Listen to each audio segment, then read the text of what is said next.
All right, well, let's start with Dan Buettner and his great studies called the Blue Zones. And this has been around for many years. I'm thinking that many of you here on this webinar are familiar with this. If you're not, I encourage you to take a look at these two books because they really were groundbreaking when they came out.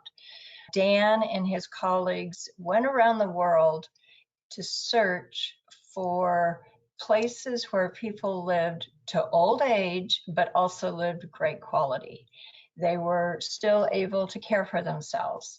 They still had sharp cognitive abilities. They were still connected to their communities.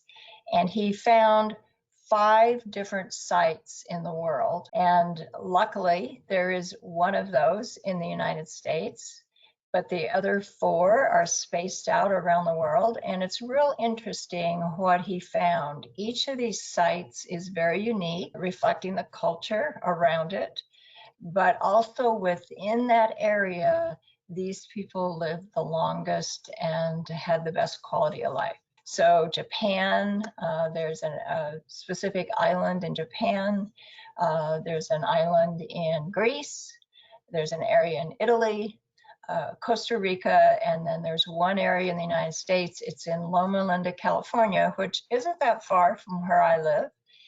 And the thing that's unique about this site in the United States is that Loma Linda, for those of you that don't know, has a heavy population of people who belong to the Seventh-day Adventist Church. So they have some habits that they have developed that are very healthy. And they also are in common with many of the positive things that they were doing in the other 4 sites around the world.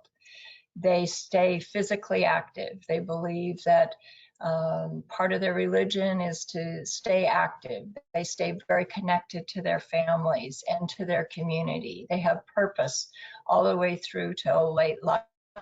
They give back to their communities.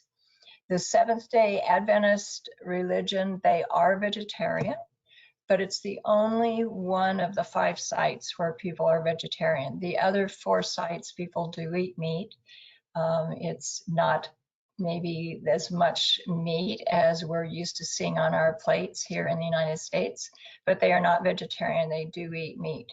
So you don't have to be vegetarian to be healthy and live long and live well. So there were many combinations of habits that Dan Buettner and his group found in all of these 5 areas.